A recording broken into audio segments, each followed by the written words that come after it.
Amis téléspectateurs des aléas du direct, merci d'être fidèles ce soir à TV Sud et de ne pas avoir cédé aux sirènes du tout football avec le match de l'équipe de France. Bien évidemment, on est fidèles au rendez-vous sportif du lundi dans les aléas du direct pour évoquer notamment, tiens, il sera question de football avec la reprise de l'entraînement aujourd'hui du côté de Gramont pour le MHSC, les joueurs de Montpellier qui ont repris le chemin des terrains d'entraînement. Et puis il sera également question dans cette émission à la fois de sauvetage avec l'un de nos invités. On est heureux d'accueillir ce soir Sébastien Hervé. Bonsoir. Bonsoir. Directeur d'Aqualove Sauvetage. On va revenir sur ces épreuves et puis aussi sur le calendrier très intéressant qui est en train de se constituer en vue des championnats du monde du côté de la Grande Motte. Ce sera pour la rentrée en septembre prochain. Et puis face à vous Sébastien, on retrouve Christophe Garnier. Bonsoir. Bonsoir. On évoquera avec vous, on prendra la balle au ronbon avec un petit tambourin, puisque vous êtes directeur du comité sport tambourin de l'Hérault. C'est ça. Pour évoquer là aussi une riche actualité en ce début d'été dans cette pratique très méditerranéenne, serais-je tenté de dire. Allez, on va immédiatement débuter, c'est les aléas du direct, je le disais, avec l'actualité footballistique. Je le disais, journée de reprise aujourd'hui à Gramont pour l'ensemble des joueurs professionnels et puis l'ensemble du staff du Montpellier Hérault Sport Club. Premier contact en fin de matinée avec la remise des équipements pour cette nouvelle saison 2014-2015, la découverte du centre d'entraînement pour les nouveaux éléments.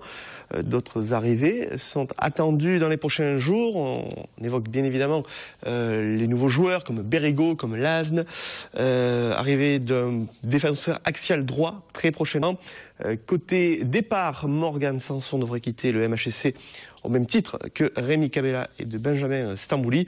Roland Courbis qui espère de bons résultats à l'orée de cette nouvelle saison. Vous le savez, Montpellier a fini le précédent exercice à la 15e place du championnat de France de Ligue 1, à seulement 2 points de la zone de relégation. Pour bien figurer, vous l'avez compris, il va falloir des recrues de qualité et être en ordre de marche pour la saison qui débutera au tout début du mois d'août. Je vous propose d'écouter justement Roland Courbis, le coach du MHSC que Céline Durchon et Clémence Rimouet ont rencontré aujourd'hui et l'ont questionné sur la notion des recrues et des nouveaux joueurs. Quel profil aura le mercato montpelliérain cet été? On écoute. Disons que ce sont des recrues que nous avions ciblées depuis pas mal de temps. Moi j'en suis le plus heureux parce que c'était vraiment des joueurs que je voulais avoir. Et là, on est en train de conclure une 3e recrue au poste de défenseur, ce qui fait qu'avec Bérigaud, Lannes et cette nouvelle recrue, nous avons pu récupérer, sans se séparer de personnes pour le moment, enfin de personnes, des joueurs les plus importants que nous avons. Donc je suis assez satisfait vu les moyens limités de Montpellier, mais malgré ces moyens limités, on se débrouille à monter un groupe qui me paraît un groupe assez intéressant. Un groupe intéressant, au dire de Roland Courbis, le coach montpelliérain, qui prendra en main, en effet, cette équipe dès le début de la saison. Nouvel exercice pour le MHSC, on l'espère, avec de meilleurs résultats par rapport à la précédente année, qui n'avait pas été, on va dire, de tout repos pour l'ensemble du collectif, avec des résultats en dents de scie et finalement une équipe qui avait réussi à se sauver dans le dernier tiers de la saison 2013-2014. On sait que Roland Courbis aime bien prévoir sur le long terme le profil de ces saisons, étudier le calendrier, le profil des équipes, avoir déjà une idée du capital de points à obtenir avant la trêve hivernale, des calculs auxquels Roland Courbis pense déjà. Je vous propose de l'écouter. Au lieu de traditionnellement dire on va faire les meilleurs résultats possibles, etc., on va essayer de les fixer un peu plus de façon précise, c'est-à-dire faire les matchs aller, se donner un rendez-vous dans un premier temps au mois de décembre, aussi bon, c'est-à-dire avec au moins 25 points que ce que nous avons pu faire dans les matchs retour. Et après, voir déjà ce qu'on pourra faire au mercato de décembre pour refixer les objectifs d'ici la fin de la saison. Mais si vous me demandez l'objectif pour la fin de saison, dès maintenant, je vous dirais une fourchette entre 8 et 12, en espérant que ce soit plus près de 8 que de 12. Et Cabella au mondial alors? Il n'est pas encore joué. C'est dommage parce que je pense qu'il aurait pu mettre un petit peu le nez à la fenêtre contre l'Équateur. Là, ça sera difficile pour lui, sauf blessure, mais enfin, c'est déjà bien qu'il soit là et qu'il fasse partie des joueurs importants pour cette après-Coupe du Monde et dans la préparation du championnat d'Europe qui sera organisé en France. Roland Courbis, forcément admiratif du parcours de Rémi Cabella, qui sera suivi avec beaucoup d'attention, le souhaite le plus loin possible pour cette équipe de France de football qui joue en ce moment même contre le Nigeria, son 8e de finale de la Coupe du Monde. Alors le MHSC qui rêve encore et toujours d'un nouveau stade, envisageable selon Philippe Sorel, le maire de Montpellier, le président de l'agglomération, selon ses propres dires. Cela mérite d'être réfléchi. Petite confidence faite à notre confrère Dimitri Moulin. Toujours est-il que le président Louis Nicolin, lui, se base vraiment sur la saison à venir, saison footballistique très importante pour le MHSC, même si vous allez le voir, ça se presse moins du côté du public en termes d'abonnements. Les abonnements en vente sont en baisse à l'heure actuelle, moins 35% selon l'estimation donnée par le président du MHSC, Loulou Nicolin, que je vous propose d'écouter notamment sur la question des recrues. Ah mais je leur ai fait part de mon mécontentement, parce que quand tu fais le match que tu as fait contre Bastia, et le match que tu as fait à Saint-Etienne avant, et le match que tu as fait à Paris, tu peux pas être content. Et donc je leur ai dit, et comme je dis, en ce moment on est à moins 35% d'abonnés, et j'espère que ça va remonter, parce que ça me plaît pas du tout. Bah, les ambitions, elles sont simples, hein, finir dans les 10 premiers, comme a dit le coach, et je pense qu'on sera heureux. Et moi, si chaque année on pouvait finir dans les 10 premiers en première division, je signe pour un long bail. Et concernant les 2 recrues, justement ? Ah, pas mal. Bon, c'est pas des grands noms du football, mais enfin, c'est 2 jeunes qui en veulent, 24 et 22 ans. Bon, mais c'est bien, on verra par la suite. Et justement, concernant Rémi Cabella, est-ce que les discussions sont closes avec les clubs pour lesquels ils sont convoités pour attendre la fin de... Ah ben moi, il n'y a jamais personne encore qui m'a appelé, sauf Newcastle qui a fait des offres, mais on a rejeté les offres, voilà, point à la ligne. Hein. Allez, en attente de propositions, le président du MHSC, Louis Nicolin. On va se tourner vers l'un de nos invités, Sébastien Hervé, directeur d'Aqualove Sauvetage, ce club de sauvetage. Déjà peut-être présenter brièvement celui-ci, à quand remonte sa fondation et quels en sont ses principes et son mode de fonctionnement. On a fêté les 10 ans cette année, au mois de juin. Là. On a fait une grosse fête pour fêter les 10 ans du club. Donc pour les 10 ans du club, on s'était dit que 2014 c'était une bonne année pour organiser un gros événement, donc les championnats du monde au mois de septembre. Donc voilà, c'est un club qui a plus de 2000 adhérents, 29 salariés, donc ça commence à être une structure assez importante. Avec la mise en avant de formations autour du sauvetage, du secourisme ? C'est ça, il y a plusieurs parties, plusieurs pôles dans ce club. Il y a la partie formation des sauveteurs, la formation professionnelle. Ensuite, il y a la partie compétition. Qui est un peu notre vitrine et ce qui nous a incité à créer ce club avec maintenant des athlètes de haut niveau au sein du club, une vraie école de sauvetage et puis ensuite il y a une activité plus ce qu'on appelle nous activités aquatiques avec les bébés nageurs et les écoles de natation. Alors dites-nous, est-ce que vous allez restaurer un petit peu le fameux mythe pour celles et ceux qui ont passé cette épreuve au baccalauréat du mannequin qu'on jette dans le bassin de la piscine et qu'il faut ramener sur la surface? Nous, c'est assez similaire en fait, les épreuves qu'on a en compétition, en tout cas pour la partie piscine, puisqu'il y a deux parties, il y a la partie piscine et la partie en mer. Et pour la partie piscine, le fameux mannequin fait partie de la tradition de nos épreuves. Alors nous, en compétition, on a le droit de le noyer. Nous, c'est vraiment la performance et il faut ramener le mannequin le plus rapidement possible. Et donc du coup, ça va très très très vite, quoi. Pour celles et ceux qui ont passé cette épreuve au baccalauréat, ça fait toujours partie des épreuves physiques et qui recèlent une vraie difficulté lorsqu'on n'a pas été formé précédemment à ce genre d'exercice. Ouais, il est lourd. Il est quand même assez lourd. Et bon, après, il y a une certaine technique. Donc c'est vrai, quand on n'a pas la technique, on le ressent encore plus lourd. Mais dès l'âge de 13 ans, ce gros mannequin est déjà tracté très très vite par les petits. On va revenir sur un événement qui a eu lieu il y a quelques semaines de cela. Il s'agit de l'Arena Rescue. Est-ce que vous pourriez nous rappeler ce qui a présidé à l'organisation de celui-ci ? Alors l'Arena Rescue, en fait, finalement, c'est la 4e année qu'on l'organise sur ce format-là, c'est-à-dire piscine Antigone et plage de la Grande Motte.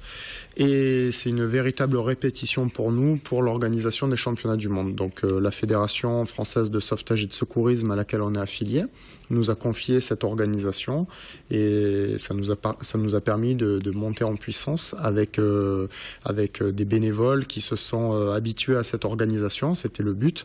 Et maintenant, on a une véritable équipe de bénévoles formés pour les compétitions internationales. Et cette organisation aussi a pris de l'ampleur puisqu'on a de nombreuses équipes internationales qui sont venues tester les sites dans l'optique des championnats du monde. Avec cette année notamment l'équipe du Japon qui a fait le déplacement pour l'Arena Rescue. Alors l'Arena Rescue TV Sud était bien évidemment présente au cours de cette manifestation. Petite explication et petit retour sur cet événement avec Audrey Delabre dans le rôle de Pamela Anderson. 460 sauveteurs se sont retrouvés à la piscine d'Antigone et sur les plages de la Grande Motte pour participer à l'Arena Rescue. C'est une compétition internationale de sauvetage qui compte 12 épreuves individuelles telles que le 200 mètres obstacle, le 100 mètres mannequin ou encore le sauvetage planche. C'est la compétition majeure de sauvetage dans notre fédération, mais sous le nom de Rescue, c'est une compétition polyvalente qui se déroule à la fois en piscine, comme aujourd'hui, et également nous serons en mer pour les 2 derniers jours. Voilà, et nous reproduisons à l'identique les modes de compétition qui auront lieu en septembre, puisque nous organisons sur le même site les championnats du monde de sauvetage. Cette année, c'est à Montpellier que les championnats auront lieu, car c'est là que se trouve le pôle France de sauvetage sportif. L'Arena Rescue est donc l'ultime entraînement avant les championnats du monde, mais pas seulement.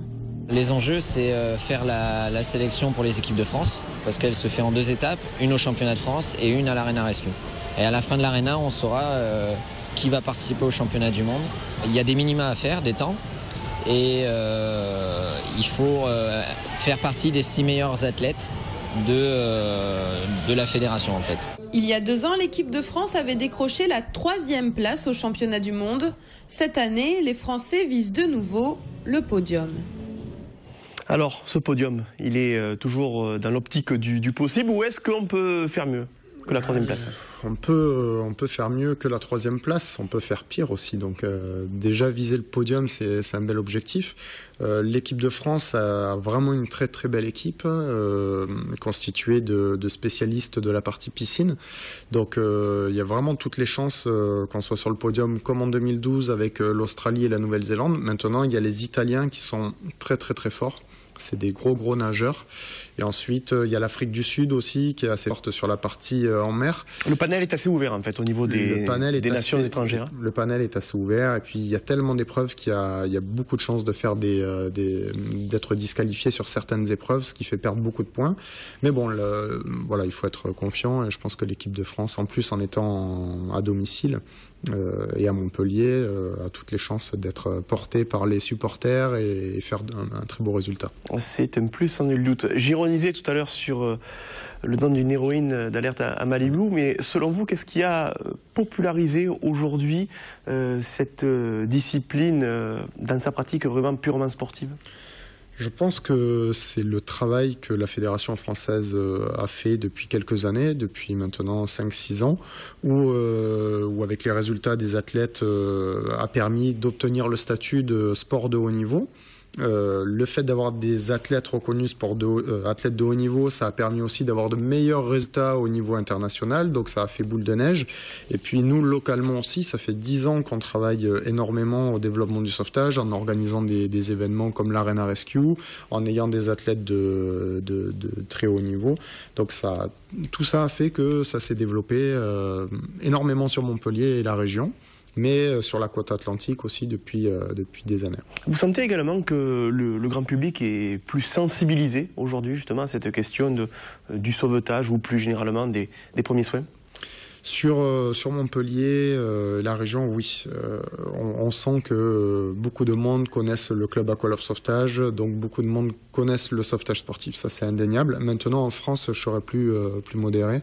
C'est pour ça qu'on organise les championnats du monde. Clairement, on a envie de faire un coup de projecteur sur ce sport qui est encore trop peu connu dans notre pays, alors qu'en Australie, sur toutes les plages du littoral australien, il y a une ville qui équivaut à un club qui surveille la plage. Donc on aimerait, enfin en tout cas moi j'ai ce rêve sur la région Languedoc-Roussillon, que ça puisse se développer comme en Australie. Alors on note sur les agendas le 6 septembre du côté de Palavas le Rescue Games Challenge Group qui précédera la tenue des championnats du monde qui se dérouleront à la Grande Motte. Sur quelle période ?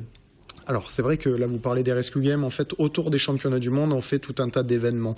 Donc par exemple samedi on a accueilli le MHR, les rugbymen professionnels, ils se sont essayés au sauvetage.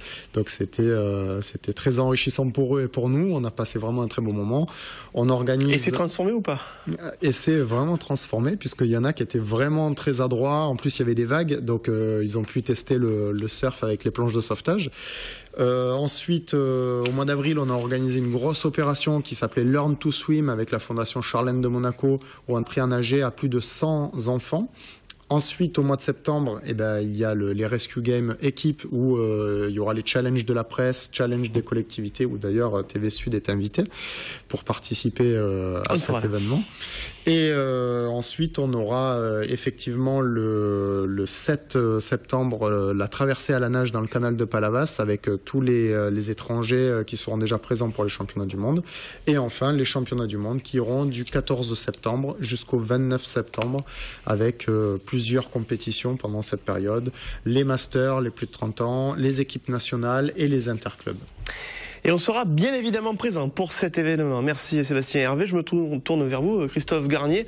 On parlait des championnats du monde de sauvetage du côté de la Grande Motte. Si on regarde l'affiche du beach tambourin, la tournée qui est proposée sur l'ensemble du littoral héroltais, on voit que là aussi il y a une belle activité de plein air pour le sport tambourin sur le sable. 15-16 juillet à Palavas justement, 17-18 à la Grande Motte, le Gros d'Agde le 21 et le 22 juillet, et enfin le 23 et le 24 juillet à 7, pour bien rappeler que là aussi, le sport tambourin se pratique à la fois indoor et en plein air. Exactement, voilà, le beach tambourin fait partie des 3 disciplines du sport tambourin qui se pratiquent bien sûr de façon classique sur un grand terrain que vous voyez souvent dans les villages de l'Hérault. Il y a la version en salle qui est apparue dans les années 80 qui permet justement de continuer durant la période hivernale à pratiquer le tambourin sous d'autres formes, avec d'autres règles bien entendu pour pouvoir entrer dans les gymnases. Et la dernière pratique en date, le beach tambourin, est apparue il y a 5 ans et elle permet justement d'aller sur les plages au moment de la saison estivale, de pouvoir aller au devant des touristes et de faire découvrir ce sport-là à des gens qui ne sont pas originaires de l'Hérault et qui viennent ici en vacances et qui s'approchent du tambourin par curiosité. L'accueil est plutôt favorable justement, ça s'adapte bien en termes de sport de plage ? Oui, en termes de sport de plage, ça s'adapte bien. Les gens sont vraiment curieux dans un premier temps. Après quelques échanges, ils ont compris quelques astuces de jeu et rapidement, ils peuvent s'amuser. L'acquisition de la technique est rapide. Et on peut s'amuser très rapidement, au bout d'une demi-heure, les gens s'amusent, font des échanges, commencent à compter les points, etc. Alors avant le début de cette tournée, je le rappelle, qui va s'échelonner du 15 jusqu'au 24 juillet sur l'ensemble des plages héroltaises. On rappelle que ces sessions se déroulent de 16h à 19h et intègrent le championnat de l'Hérault. Il y a un autre rendez-vous à noter sur l'agenda, c'est celui du 5 juillet à Gruissant dans le cadre du Festival des sports traditionnels, où là encore le sport tambourin aura toute sa place. Exactement, oui, en même temps, vous pourrez bien entendu découvrir la course camarguaise, la joute Languedoc, les jeux de quilles à 8, et le sport tambourin a bien entendu sa place en tant que sport traditionnel de l'Hérault. Et ce sera l'occasion pour les gens de Gruissant, de ce côté-ci du département, je dirais, dans l'ouest, de découvrir un petit peu ce sport qui reste quand même très à l'est de l'Hérault pour l'instant. Et puis le lendemain, le 6, ce sera Bessin, on reste dans les rives en sang, avec le Grand Prix Hérault Méditerranée, avec différentes sélections, là encore pour les moins de 14 ans, pour les féminines, pour les masculins, avec des équipes et des formations qui ont d'ores et déjà fait leurs preuves dans chacune de ces catégories. Oui, c'est une façon de réunir et de rassembler les joueurs de différents clubs d'un même territoire et de les faire affronter des joueurs d'un territoire différent, de façon à bien entendu créer une certaine émulation au niveau des clubs qui appartiennent au même territoire, de pouvoir donner l'occasion à certains joueurs d'évoluer en sélection aussi et de représenter autre chose que leur club respectif, en représentant bien entendu les territoires Grand Pic Saint-Loup, Montpellier Agglomération, Hérault-Méditerranée et Vallée de l'Hérault. On rappelle que c'est un jeu qui est typiquement méditerranéen, notamment lorsqu'on voit les palmarès justement des compétitions remportées par exemple au niveau européen, que ce soit en Italie, une équipe comme Sabionara ou encore l'AS Florensac qui a aussi remporté pas mal de titres. 33 clubs aujourd'hui dans l'Hérault, un petit peu plus. Un petit peu plus, 35 clubs. Ça varie un petit peu d'une année à l'autre, mais on est aux environs. Il fallait passer le cap symbolique des 34, c'est ça? Voilà, c'est ça. Il fallait passer le cap des 34. Donc on est à 35 clubs dans l'Hérault. Et c'est vrai que c'est un sport qui est né quasiment en parallèle en Italie, dans le nord de l'Italie, et en France, dans l'Hérault, et qui s'est retrouvé au bout de quelques années, dizaines d'années d'existence. Les deux sports ont été harmonisés, il y avait des légères différences, mais l'esprit était le même. Et donc ces deux pays ont pendant longtemps été les locomotives du sport tambourin, avec maintenant l'arrivée d'autres nations qui passent en particulier par la salle, par le jeu indoor qui lui rend l'accès plus facile dans certains pays, ne le cachons pas, en Écosse, en Allemagne, etc. En Hongrie, il est plus facile de démarrer par la salle. Et par contre, qui tend à aider à développer la version en extérieur. C'est le cas du côté de la Catalogne, qui a démarré avec la salle et qui est passé à 6 clubs en moins de 10 ans et qui maintenant a une équipe, l'équipe catalane de Barcelone, qui vient évoluer en extérieur chez nous, dans l'Hérault, de façon à s'aguerrir et à terme à développer un championnat chez eux. Et le Théo de Barcelone qui s'est plutôt bien comporté devant la formation Montpellier-Rennes récemment. Exactement, oui. Le tambourin Outdoor Barcelona, comme le club se nomme, a remporté une nouvelle fois une victoire contre Montpellier ce week-end, samedi, sur le terrain du Parc Montcalm. 13 jeux à 8, Montpellier ne s'est pas laissé faire, mais malgré ça, les Barcelonais ont montré qu'ils avaient les capacités pour rebondir et gagner une fois de plus et rester sur un total de 8 victoires en 8 matchs. On imagine que les clubs français ont vraiment une grande partie de leur esprit tourné vers les championnats du monde qui demeurent quand même la compétition peut-être la plus intéressante et peut-être médiatiquement qui permet de toucher un plus vaste public aussi. Oui, tout à fait. Disons qu'en 2012, avec la première Coupe du Monde en extérieur qui s'est déroulée à Gignac, il y a vraiment eu un engouement au niveau du public, au niveau des participants. C'est la première fois on avait vu des France-Brésil, des Espagne-Italie. Donc on est un petit peu sorti du classique France-Italie pour découvrir qu'il y avait d'autres nations qui jouaient au tambourin. La Coupe du Monde en salle qui s'est déroulée l'année dernière a permis de découvrir en salle, il y a 15 nations qui jouent, découvrir encore d'autres nations qui rentrent dans le tambourin par la pratique en salle. Cette Coupe du Monde a permis de découvrir que la Russie, le Sénégal, la Hongrie, le Brésil, je l'avais déjà cité, mais ensuite beaucoup de pays européens, l'Espagne bien entendu, l'Allemagne et l'Écosse, évoluent aussi en salle. Et on a un sport qui est en train de prendre un autre aspect que simplement le fameux aspect traditionnel qu'on lui connaissait. Et peut-être qu'un jour, on verra, on aura le même avenir que ce fameux sport qui est apparu dans le sud de l'Angleterre il y a 2 siècles, le jeu de balle au pied, certains appellent ça le football. Et aujourd'hui, je ne vais pas rappeler qu'il y a une 8e de finale qui est en train de se jouer. En effet, le nombre de licenciés évolue comment au niveau français? Le nombre de licenciés est évolue de façon assez régulière, mais pas assez forte. Il est vrai qu'au niveau français, le département de l'Hérault représente 95% des licenciés. Il y a quelques clubs dans les Bouches-du-Rhône. On retrouve ensuite des clubs dispersés dans certains départements français, avec souvent la volonté de quelques personnes de vraiment développer dans les départements. Il faut pouvoir les aider, leur apporter notre soutien, tout en sachant que pour l'instant, le cœur du tambourin français bat dans l'Hérault, et en espérant que dans les années à venir, certains départements et certains clubs puissent se développer partout en France. Un dernier mot rapide sur le calendrier à venir des principales épreuves. On a parlé bien évidemment des rendez-vous du mois de juillet, mais en termes de saison à venir? Alors en termes de saison à venir, nous aurons début août les France-Italie jeunes. À cette occasion, les équipes de moins de 18, moins de 16 et moins de 14 ans françaises recevront leur homologue italien. Et il ne faut pas oublier que nous aurons aussi la Coupe d'Europe des Nations qui se jouera en Italie, où la France bien entendu sera très bien représentée avec beaucoup de joueurs héroltais. en référence à ce que je viens de dire précédemment. Mais il y aura aussi la Hongrie, l'Italie bien entendu, l'Espagne et la Catalogne qui seront représentés lors de cette Coupe d'Europe des Nations en extérieur. Et bien entendu, là je vais pousser un petit peu plus loin, mais on parlait tout à l'heure de septembre. Fin août, nous aurons les finales de Coupe de l'Hérault, et première semaine de septembre, finale de Coupe championnat de l'Hérault. Merci beaucoup Christophe Garnier pour toutes ces précisions. Merci également Sébastien Hervé d'avoir été avec nous. On vous souhaite un bel été, messieurs, autour du sport tambourin et puis bien évidemment du sauvetage et des championnats du monde au mois de septembre. Merci de votre fidélité à TV Sud, très belle soirée et allez la France. Au revoir.